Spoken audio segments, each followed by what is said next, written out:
Hello, my name is Joel Jakubowski. Thank you for joining me today. We are going to be talking about emotional healing. That is the topic of the day. I am going to assume that you have your booklet in front of you because there will be a few times when I reference the booklet because much of the information has multiple points of view and examples, and so I'll probably just point out the ones that I think have the most value, and then you can reference in your booklet the other ones that will reinforce some of those points. So let's move right into it. I would like you to tell me what you believe that I am describing here.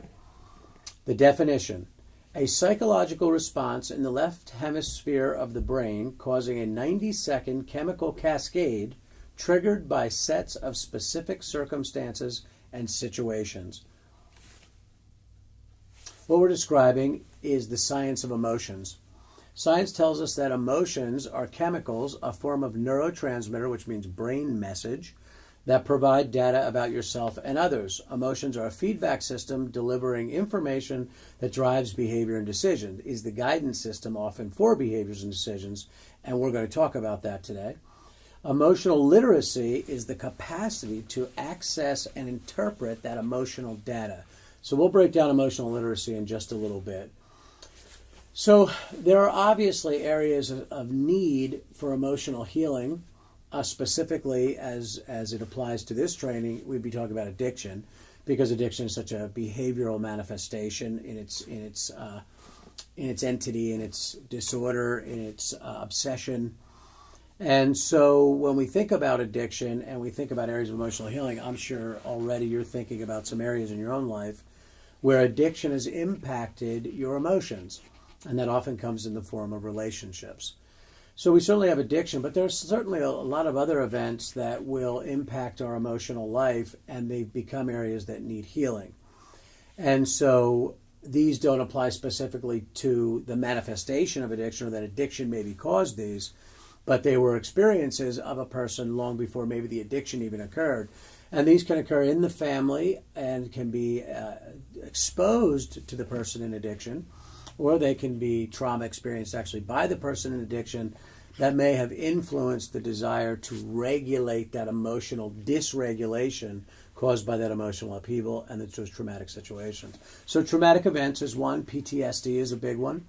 Personal abuse, which would include sexual, physical, verbal, and as we've often heard it described, emotional abuse.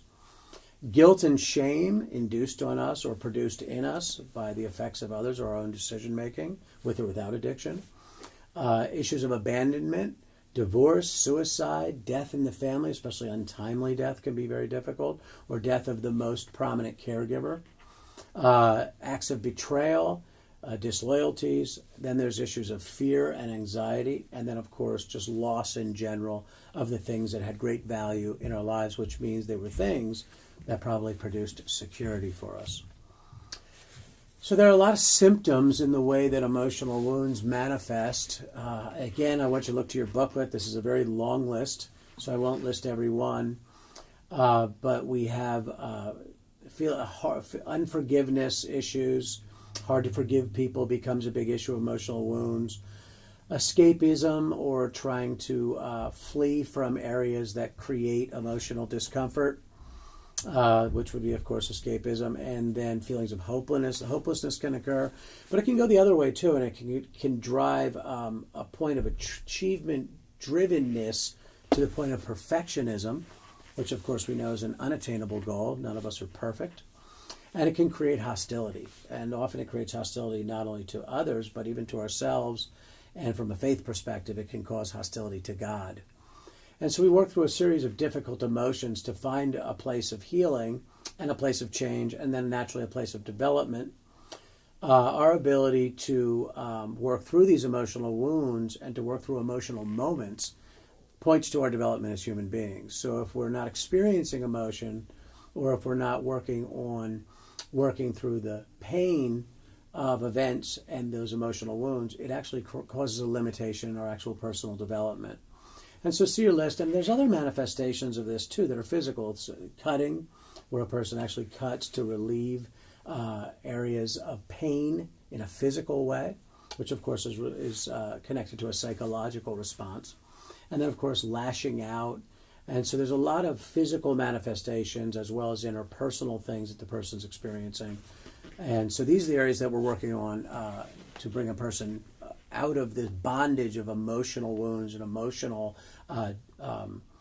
disablement to a place of freedom and a place of lucidity in their lives to be able to express emotion honestly and to express those in the context of relationship, which would be the most prominent place where emotions surface and create great value, or in some cases, as we just discussed, great detriment, having been unhealed.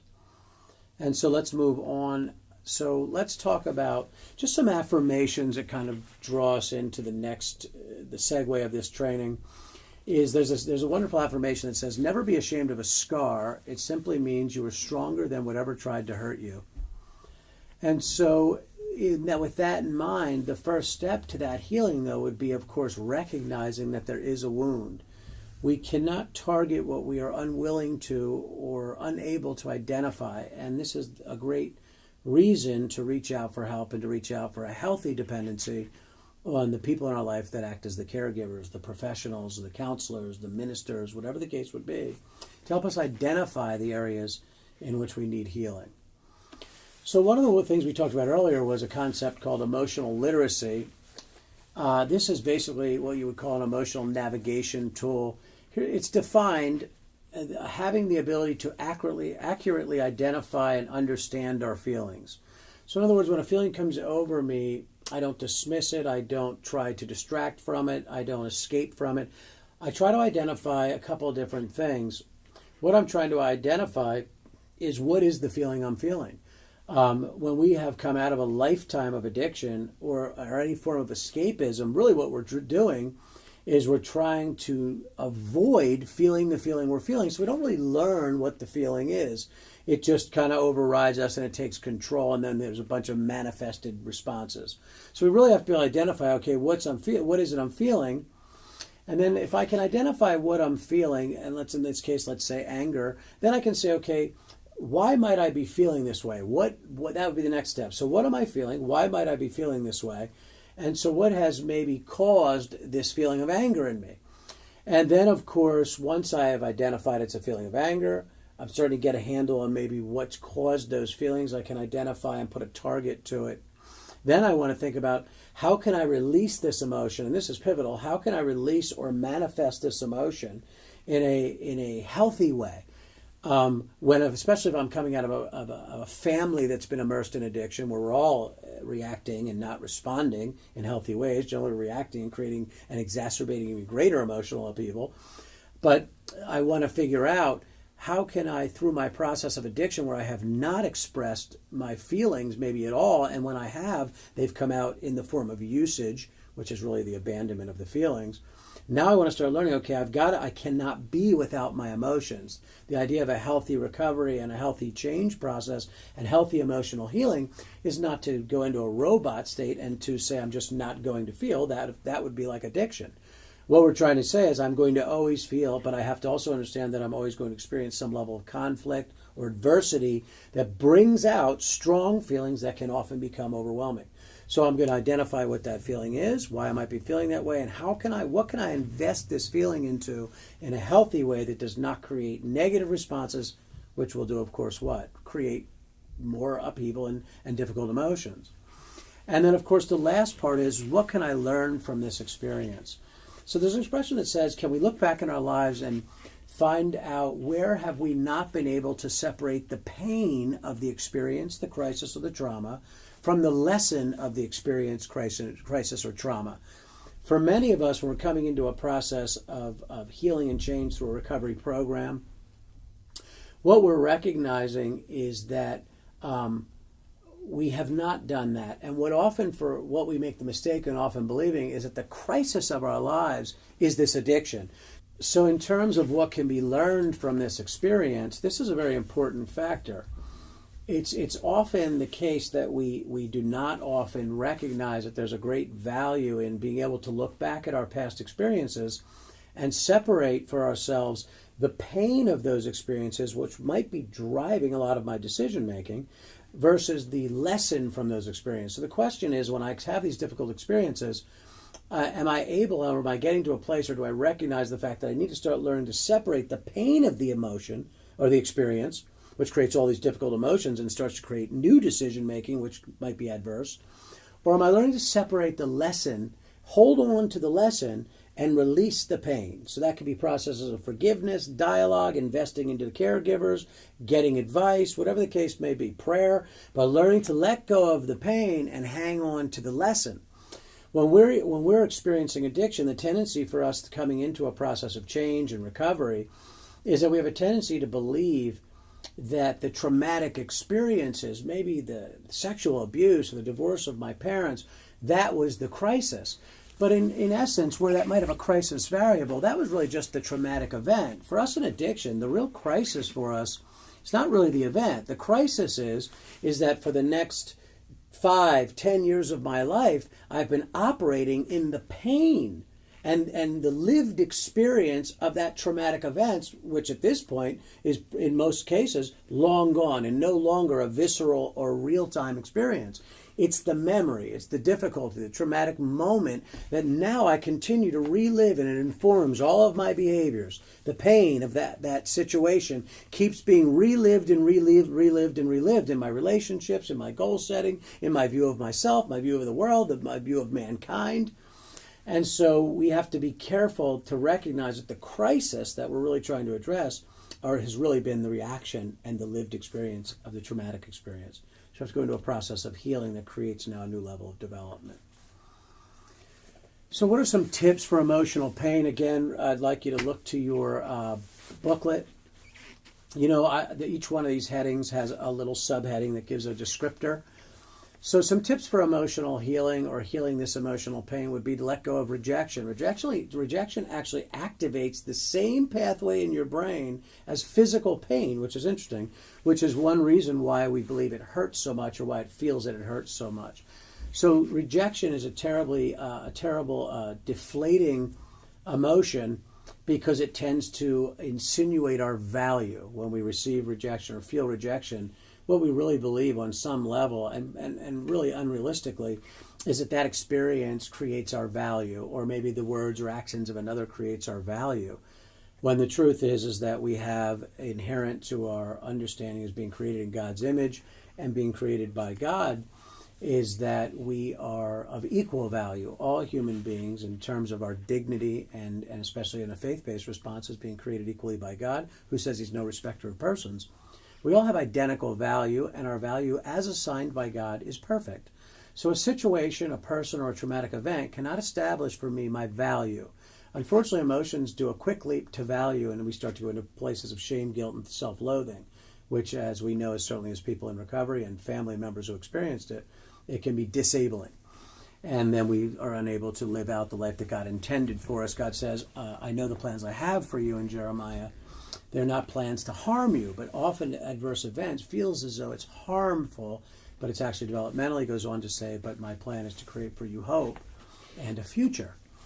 And so we have to be careful with rejection because of the statements that it infers according to our value. Avoid ruminating, which means, brooding over this thing and letting, almost in a negative way, marinating in this thing. Where, as I said earlier, we keep replaying the images and the experiences and the visceral moments and the emotions of those past experiences, which ultimately only really increase and continue to exacerbate those feelings, and especially if they generate feelings of anger, which is really a self-protective response where our security has been threatened, so we defend with anger. What we're learning in a scientific way and statistically is we're learning through experiment that anger, much like addiction, if gone untreated, actually becomes progressive. A lot of people believe the further they get from an event, whether they have an anger issue or not, is that somehow over time that anger will fade away. But research seems to indicate that is not the case, that anger actually continues to exacerbate as we operate out of the lens of those hurts. So it becomes kind of a self-fulfilling prophecy or self-perpetuating because we keep operating in ways in which elicit anger based on the deception of those past events lording our lives. And what it does is it eliminates the ability to create new insights. It becomes a barrier or a wall. Another one is that we need to talk about is turning failure into something positive. Scripture tells us, and Joseph, the character Joseph, says what the enemy or the forces of evil intended for evil in my life. I was able to say, wait a minute, I'm going to turn this around for the glory of God. I'm going to use these experiences to help me to grow. I'm no longer going to fear the adversity, but with the help of God and the Holy Spirit and my recovery process of hope and courage, I am going to start to believe that these things are developmental and they have a target and a purpose in my life to bring out the areas of my life that I need to go to work on and to develop into the fruition that God had intended for me. And so when we're learning to turn around those feelings of helplessness after failure, what we have to be careful about is that it doesn't. We don't get stuck on the process of failure. It takes us back to kind of the concept that I said earlier about releasing the difficulty and the pain from the lesson and using the lesson. Again, biblically, we see story after story how every individual in the Bible, just about, who's approached by God or has a godly call, really experience more than anything else, especially in the beginning stages, a great level of adversity or challenge, which causes them to have to figure out or target, where am I going to get the resource and what do I believe in my hope and faith that this is pointing to that's going to develop me, and what's going to be the source of that for me.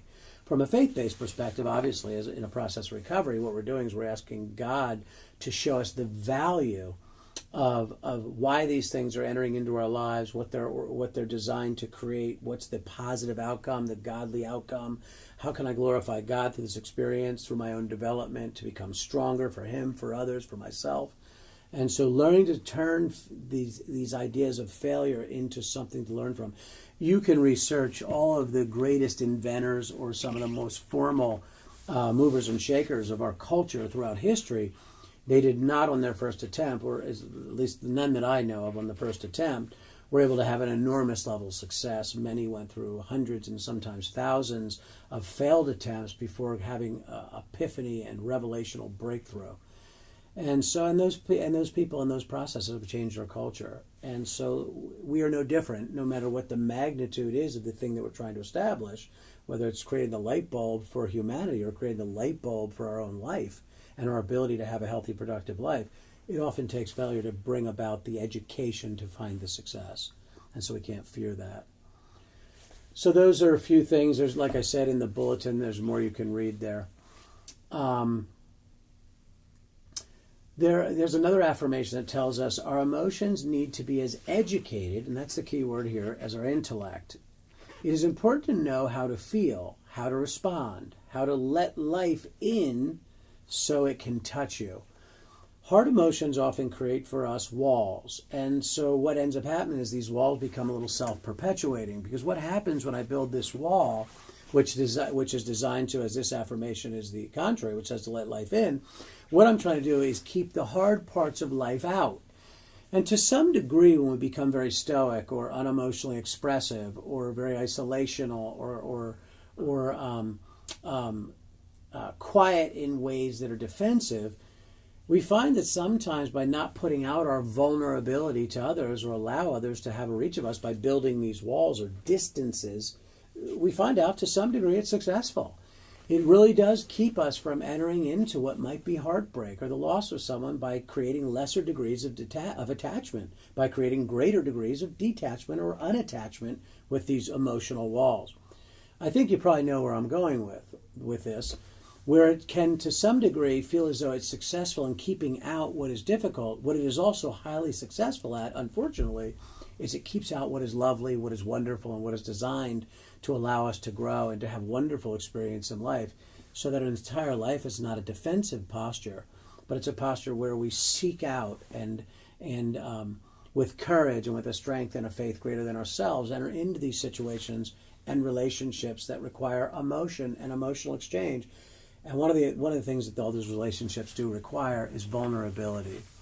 And through that vulnerability creates the inroad for emotional reciprocity, which is then, of course, the foundation of a healthy relationship, is to have emotional discourse through courage and honesty and trust.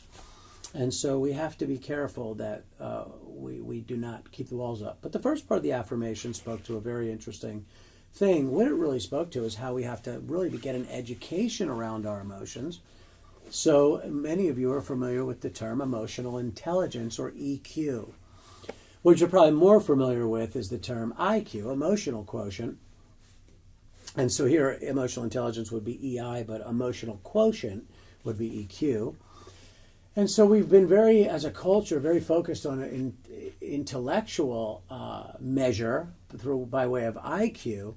But what we're really finding, to really have real engagement and a productive developmental life, which happens primarily through humans and not through things, is that what has a greater value to us in terms of creating movement and creating development, it seems as though that emotional quotient or emotional intelligence has greater value. So it takes us back to emotional literacy. Not only then maybe being able to define for myself what I'm feeling, or how to understand my emotion and what messages it's sending about myself and about my view of the world, my perspective, and maybe my worldview in general, but also to be able to be emotionally intelligent, to be able to understand with compassion, empathy, and sympathy, and with a level of education, what is it that the other person is feeling. Dale Carnegie wrote a book years ago, How to Win Friends and Influence Others. Might have been How to Influence Others and Win Friends. But whatever the case was, one of the most prominent points that made that book so successful is what Dale Carnegie said that he got very good at, which was really probably a little bit ahead of his time, is said he had the uncanny ability or the desire to, because he saw the value of it, to try to, in the midst of debate or argument or even negotiation or even just healthy interplay in points of view, try to put himself completely in the view of the other person's perspective of himself or his views. And he said when he was able to do that, it created a cohesion and an inroad with that person that could not have created the outcome of such fruition had he not first been able to put himself in that position. And so what we're talking about emotional intelligence or emotional education is learning how to do that.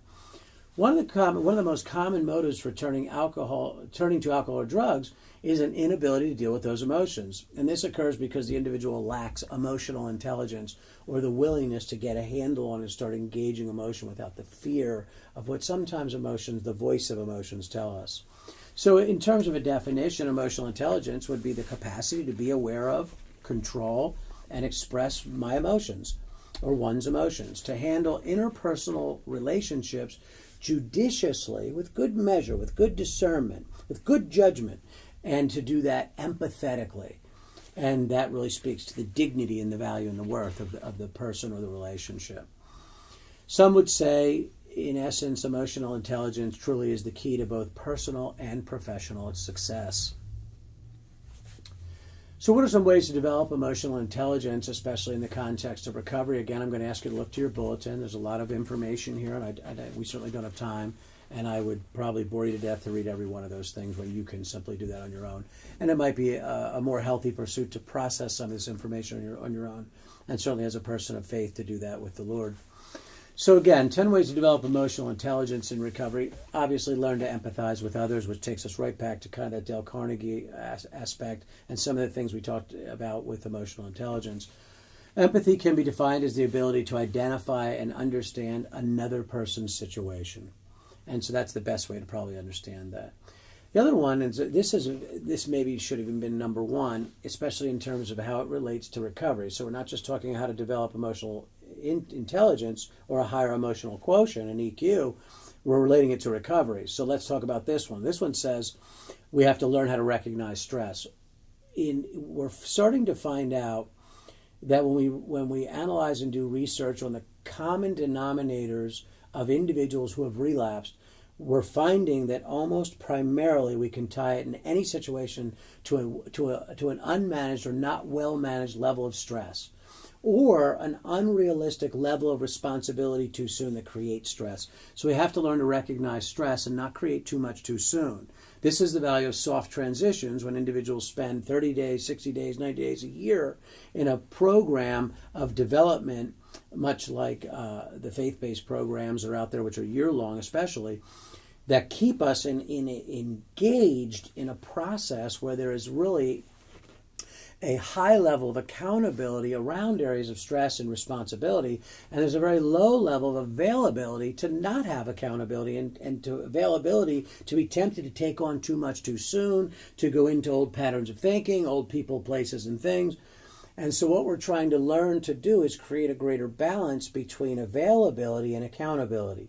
So when I leave a program where I've been working on that accountability and low availability, if I make the mistake of leaving this process and go immediately into high availability and no accountability, the chance of relapse is exponential and likely.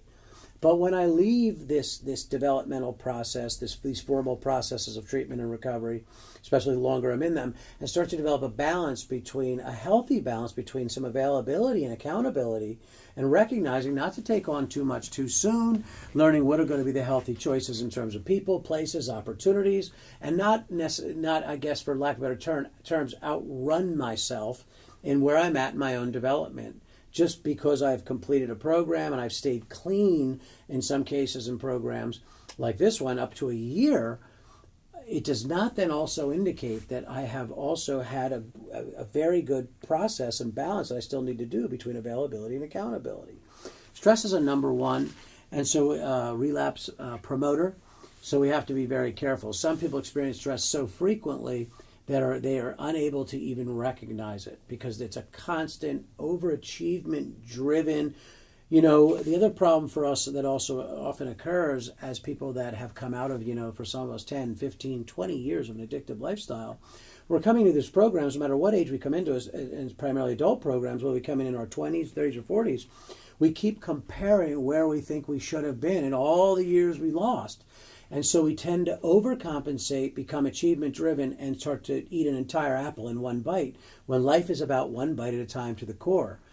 And so we have to be careful that these feelings of inadequacy for not having produced what we feel like we should have produced, we run out of here and try to do that in one day's time, which is now you know where I'm going, is we go into the expressions of one day at a time, which means it's a manageable amount of time, and I want to live my life in manageable chunks, not based on the age of my little earth suit, but based on my own level of development. It doesn't matter if that process began for me at 21 or if it began for me at 68 or 80 or whatever the number is. The process has to begin where the process begins. I have found, and it has been my impression, and it's something that I've coined along the way for me personally, and maybe it'll work well for you, it takes some level of effort. Sometimes 24 hours is too much. We say a day at a time to manage an entire day at a time, because we know that a day is totally encompassed with short interactions throughout the day, and primarily with what? Other human beings, which is often where we find stress occurs rapidly, in just that navigation of relationships. And it also applies to the person in the mirror. But so what I like to say is, instead of one day at a time, learning to get better and better at one emotion at a time. Because every interaction elicits an emotion. It can be joy, it can be peace, it can be anything, but it can often be stress, and it can be disappointment, and it can be disillusionment or expectations that we feel weren't fulfilled, frustrations, impatience. Learning to apply emotional literacy to those moments and staying in the moment long enough to process that before avoiding and attempting to escape that difficult thing and go to the next thing, which guess what's waiting on me over there? The next emotional situation. And so learning to do that and to slowing down and start to creating a tempo for myself that the world doesn't decide. It doesn't mean I'm not part of a schedule. I get up for work, I work 8 to 5, I follow the lunch schedule, the breaks, get that. I'm talking about me interpersonally and how I engage each encounter in my life. When my children approach me and they say, Dad, I want to ask you something. There's something I want a privilege. I want to ask for an additional level of responsibility. I want this level of independence or freedom because I'm under your ministry. I'm under your authority. And I'd like to make this choice. The tendency for us, especially as adults and at any age, is we feel like we're supposed to have all the answers immediately all the time. And somehow if we don't, it suggests some level of inadequacy. The fact that remains no matter what is I'm not God and I'm not perfect. So guess what, everyone? There absolutely is a healthy level of recognized inadequacy. And so I don't have all the answers for everyone all the time. And so what I have to do in my life is learn to slow down. So in those perplexing questions where I realize maybe I need to seek some counsel before I can give my child this answer, or maybe before I can give my wife an answer, my best friend, anyone, my boss, I need to slow down. The Bible tells us to seek the advice of many counsel. And I need to evaluate my answer before I can give it. The Bible also tells us that zeal without knowledge essentially makes a man hasty in all his ways. So I can be zealous to want to give my child an answer and want them to know I have a quick... Sometimes I say to my child or somebody I love, whoever it is, or my wife, when do you need my answer? Can I have some time to think it through so I can prayerfully give an answer that I think has more... I've considered it more. I've considered your situation. I've considered my point of view. I've considered what would produce a healthy outcome with the right answer or otherwise. And then they'll say, can you tell me by tomorrow morning or the end of the day? And if I can, I can. And if I can't, I can. I might say, well, give me till tomorrow. So in other words, we need to slow down, because if we don't, stress will end up running the show. One of the things I explain to the folks in programs of healing and change to recovery is that the addiction or the old emotional tendencies will make the plan for you if you don't make the plan for it. So if I don't start learning to become the master, so to speak, of my emotions will become the master of me. And there rarely is something in the middle other than maybe what we just talked about. Slowing things down to determine the authority over the decision. In those sporadic moments where I'm questioned and challenged for an answer, I sometimes cannot spontaneously in good conscience give the right answer. Because I'm not careful, my emotion might answer, my need to please that person, or based on just my one isolated experience. I may say no right away because I have a traumatic situation attached to that. Slowing down, not allowing stress to run the show. Some other things we need to talk about with developing emotional intelligence in recovery is developing effective techniques for dealing with stress, which we talk about throughout the duration of a treatment process. Certainly the Bible is a great manual on how to deal with stress, how to turn our cares to the Lord, how to be prayerful, how to seek advice. There are healthy ways to deal with stress and there are unhealthy ways. And talking to other people, exercising, spending time in nature, doing the things you love to do, things that are attached to your passions, reading. Everyone's different. Find out the areas of your life that elicit peace, whatever that is. Who are the people in your life that you talk to that elicit peace? So in other words, what's the opposite of stress? And find those areas that counteract stress for you personally. For some people, it's exercising in the gym. Some people hate exercising. But these kinds of things, find the things where when I'm in that environment, I feel peace. Sometimes you can do it in your own room. You can do it as a person of faith anywhere you are at any time by closing your eyes and praying, even if it's for 30 seconds, and inviting God and the Holy Spirit into that moment. Our tendency, unfortunately, is to be very self-reliant in our stress, and what we end up finding ourselves doing is processing internally and including no one, not even God. Spinning the scenario over and over again with no resolve, believing that we have to fix it. And generally when we're self-processing, it's not even that we're even resolve-driven. We find ourselves ruminating on how to deal with the difficult emotion and getting no resolve. We're all guilty of it. Doesn't matter how much I can teach you about this process. I'm in it with you. I'm certainly still growing and learning. There are certainly times when I find myself processing. God is faithful, and He's given me a wife that will occasionally look over at me as I'm laying on one couch, and maybe she's on the other couch, and she'll look over at me and she'll say, "Hey, Jakubowski, where'd you go?" Because she sees that I'm processing. She can tell when I'm staring at the TV, but I'm not seeing any images, or I have a book on my chest and I'm staring into space and I'm not reading my book. And she will say, "Jakubowski, where'd you go?" And she knows how to prompt me and get me out of myself. And you know what I do? I turn to her and say, "Here's what I'm thinking." Now I'm in a place of peace where I know I can get a healthy interaction with my wife who can give me a different point of view. You get my point. Another way to deal with emotion, to develop emotional intelligence, is to understand and start learning nonverbal communication. It is impossible to learn a great deal about other people by body language.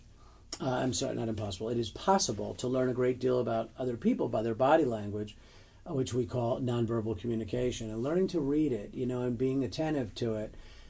Sometimes, even when we find ourselves praying for others, I remember our pastor had taught us that in many cases it's best to pray with your eyes open, because what happens when you're praying for someone, you're maybe going down the list of things that you think they might need prayer for, and they may not have disclosed it. Let's say you start praying for their physical health. There doesn't really seem to be a visceral response in their body language. But then maybe you pray about their finances, and suddenly you see something happen, and their body slouches, or maybe a tear forms, and you say, wait a minute, I think I'm onto something. Nonverbal communication is a real skill, and learning it just the way people are sitting and engaging with us. High contact, certainly there's some cultural competency that has to be in there as well in terms of different cultures, express communication. But to make ourselves a student of these things, my goodness, I can't think what else would be a more healthy or productive endeavor than to become a student of life and a student of others. Relationships, in my opinion, are the key to success as a human being. And this certainly I see reinforced by the Bible, which is my guidance system, is a book of relationships. And so I think the more we can learn and focus our relationships to the one in the mirror and go to work on that one primarily, and then learn to interpret relationships and engage relationships with others and God primarily to make it all happen as the source point, I think there's great resolve that we can find throughout conflict. Another way to develop emotional intelligence is become skilled at conflict resolution and not be afraid of conflict, and understand that it's a vital life skill to be able to engage conflict. Why? Because conflict's inevitable. Sobriety does not remove conflict. Christianity does not remove conflict. What those two things do, and a healthy recovery and a healthy life, does not remove conflict. It helps me to engage it and respond in healthy ways. One of the things that we often talk about in this process of a faith-based recovery is learning to no longer be an emotional reactor, which nothing really good ever seems to come out of, but learning to be a spiritual responder. I'm going to need a guidance system. I'm going to need help to do that, because guess what? Probably just like you know what my first response is? Not a response at all. It's only an emotional reaction. For me, often I find myself finding, even if it's just internal, there's an emotional response because I'm not a robot. But before I actually manifest, speak out, or act out that emotion, I'm getting better at, and I'm nowhere near perfect at, is I'm getting better at learning how to experience that emotion and then convert it, transform it by way of help of the Holy Spirit and God, and transform it into a spiritual response. And learning to watch the amount of words, the volume of my words, the value of my words. Is what I'm about to say, is it going to lift up, build, edify? Does it express the fruit of the Spirit through patience, self-control? And if not, it might be better for me to stay silent and not speak at all. And so learning to be skilled at conflict resolution is a vital skill, and I would say really it's a required skill for life on earth. Because conflict is unavoidable. So learning to effectively and confidently deal with conflict, we ensure a far smoother time of recovery as well, because the process of recovery is often evidenced in its level of healing and development through a history of not dealing with conflict well. And often, for many of us, the reason we began to use for the first time is because this was the way we dealt with conflict. We said, I'm not going to deal with conflict. I'm not going to experience this emotion. I'm going to use drugs and alcohol, which in essence, the goal of drugs and alcohol and getting high is to turn off the feeling button. And so when we turn off our feeling button, we also turn off our personal development button. No experience of emotion generally means no real great level of personal development. And then, of course, listen. Learning to listen is a huge one. Listening is an incredible skill. Probably one of the greatest gifts that we can give anyone is our time. And what I really mean by that is our ability to listen. And it's a wonderful gift that we really have on us at all times. There's no expense attached to it, really, other than creating the time to do it. But listening to someone and hearing someone and acknowledging that you heard someone and that their input, their hurts, their expression of thought, their views, their beliefs have value, have equal value to my own value. That's one of the greatest relationship builders that we can create, is learning to listen. When you become a great listener, it's interesting. Generally, you will find people attracted to you and drawn to you. Because, without it sounding as if it's a bad thing, it's maybe a human nature thing, but if I was to ask you, what would you say is everyone's favorite subject? Well, what we usually find is it's ourselves. And so when we can find someone that will hear us talk about ourselves, it feels good. Because there aren't a lot of other formal settings in which we really have that. Sometimes we need people to let us talk about ourselves.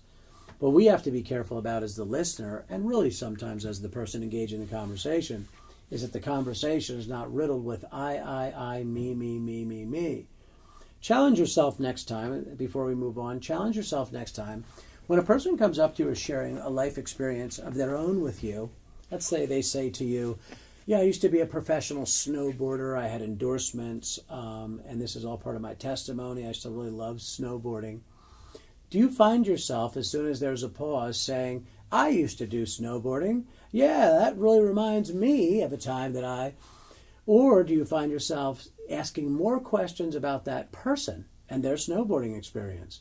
Were you sponsored? How far did you get in it? Where was your favorite place to snowboard? Are you still snowboarding? We're not good at that. And that's a discipline in learning to do that. We feel that the best way we can relate to other people is by talking about ourselves, and it's just really not effective. Well, if you start asking people about themselves, you'll find that people want to talk to you a lot. And God will give you, and because he loves you, and relationships allow for you to talk about yourself. Well, in terms of that concept, in terms of prayer, often we offer ourselves as an act of kindness and compassion, and it's a wonderful thing, is we'll offer prayer to someone. We'll go up to someone we know is hurting, and we'll say, do you mind if I pray for you? But if you really want to win friendships and build relationships, maybe take a chance on going up to someone and asking them to pray for you. And when you ask someone to pray for you, it's powerful, because what you're saying is that you appreciate their value to such a degree that you are willing to have them advocate for you to God on your behalf. I don't know what's more complimentive than that. Sometimes it's okay to even do that with someone that you don't know well, but you believe that they love the Lord. And when we come into programs where we're surrounded by other individuals, sometimes 100 at a time, in the same process as them, maybe it's time to start going up to other people that we believe in their walk, we just don't know them, and say, hey, will you pray for me? I believe you really love Jesus. And that builds relationship. It might end up being one of the greatest relationships of our lives. Learning to recognize our emotion, which is the theme of this, is of course creates emotional intelligence. That's the emotional literacy piece. Mindfulness, meditation, and prayer, learning to have a personal, private, spiritual life where there's conversation with the Lord, making ourselves audience to the source of our life, where we're saying to, the Bible says, I will give you wisdom if you ask for it. I'm not going to call you a big dummy because you're asking. In other words, God says, I don't find fault with you asking me that. You should be asking me for more. Willingness to face life on life's terms. So two of the crux of a healthy recovery system, through faith or otherwise, is self-honesty and acceptance. Self-honesty and acceptance are the crux to a healthy life, let alone a healthy recovery. And so I have to start learning to face life on life's terms. So what I'm talking about is acceptance. And there's a paragraph there for you to read that'll drive that home a little bit. Then the other one here is to learn to see the humor in difficult situations. I know you know the expression, laughter is sometimes the best medicine. And the reason that's a bumper stick and the reason you know that expression is because it's true and it has great value. One of the things that laughter does, which is amazing, is it releases some of the same neurotransmitters to the brain that produce pleasure that using drugs and chemicals produces. Laughter is one of the greatest medicines for the soul because it produces a feeling of exhilaration and pleasure. You could say to some degree it's kind of a healthy high that the body is designed to create. There are other ways we create that, often through exercise creates that as well. And a good meal, sex, these things all create an endorphin high. And so obviously we do those things in balance.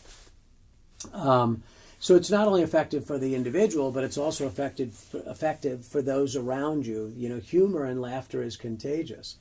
And, sometimes I find myself sometimes laughing just by the degree at which someone else was laughing. I'd forgot what they even said, but the fact they were laughing. Sometimes when I hear a comedian tell a joke, the reason I'm laughing is because they're laughing at their own joke. I just think that's hilarious. And so a sense of humor, bringing levity into situations. Listen, there are absolutely things that require concentrated effort and need to be understood as a concern. It's not a time to making it lighthearted. It's a time to address it and say, this isn't a time to be a human being. It's a time to be a human doing. But there is plenty of time to be able to discern when this is a time for levity. It's time in good discernment through the Holy Spirit to say, let's bring some relief to this situation. There's some things in this we can laugh about. Some of my behaviors were so extreme and ridiculous. Sometimes humor is found in development. So I can certainly tell you, I can look back on some of my underdeveloped emotional life 10 years ago, maybe even 5 years ago from where I'm at now. And I look at my responses, my emotions, and I have to laugh at myself. And that's another point. It's okay to laugh at yourself without it somehow suggesting that you're not a perfect person, because I think we already mentioned this, that there's none. No humans are perfect. And so sometimes when we're able to laugh at our imperfections and laugh with someone else with ours and their imperfections, it creates an incredible emotional bond. And so let's not lose sight of humor. There's another affirmation that says, healing doesn't mean that the pain never existed. It means the damage of it no longer controls our life. Again, we're back to separating the pain of the experience from the lesson of the experience. Another affirmation tells us, don't allow our wounds to turn us into the person that we are not. So don't allow your wounds to turn you into a person you are not. And let me drive that even more home. Put 3 dots next to that, and let's bring it home to a faith-based perspective. Don't allow your wounds to turn you into a person you are not intended to be by God, the crafter of your soul and your life. In your mother's womb, His thoughts and plans for you were a thought of love before you ever were manifested into a physical being with an emotional life. So there's an intention for your life. If you woke up today, it means that God has a plan for your life. God doesn't wake up people without purpose. He takes them home or to whatever's next in their life. He brings them into that place in their life. If He's waking us up, it means there's a plan and a purpose. God is not a purposeless God. He's an author of creativity. And so we're woken up to be creative and to find our purpose. And God has an intended purpose for each of us based on the gifting, the passions, and the skills that He's created us to be. My prayer is that a healthy recovery seeks those things out from the developmental process. Another affirmation says, and we talked about this a little bit before about scars, it says, from every wound there is a scar, and every scar tells a story. The story says that I've survived. That's what the story tells us. The scar did not take us out. I survived it. So in other words, we want to turn our wounds into wisdom. Turn our wounds into wisdom. Again, if you're catching the theme here, it's learning that adversity is not the end all. That we get stuck in the pain and we never leave the pain. We have to be able to look at the pain as what prompted the development and turns the page. When you look at the chapter of your life, are you stuck on a pain page, or have you flipped the page and are working now on the developmental page that was prompted by the previous page? As you well know, life is a chapter of adversity and development, a whole life of highs and byes, hello and goodbye, to people, to events, to experiences, to adversity. Every moment of our life will involve a hello and a goodbye. Hello and a goodbye. Fortunately, when it comes to people, especially people that, like yourself, love the Lord, for us, when we lose someone, it's always just see you later, because I'll see you in heaven. So that's all I want to cover today. I know we talked about a lot. I'm sure you caught the overarching themes about how to use emotions to be a benefit and not to be bound by them. Again, we don't want to be mastered by our emotions. We want to learn through God's help and through help of the Holy Spirit how to master our emotions and use them for the wellness of our own lives, the wellness of others, and of course to the glory of God. So I'm praying for you. We're praying for you and with you. I look forward to meeting with you again where we do another training. And I'm praying and hopeful that everything that you're learning, you are going to go out and give away in Jesus' name. Thank you so much.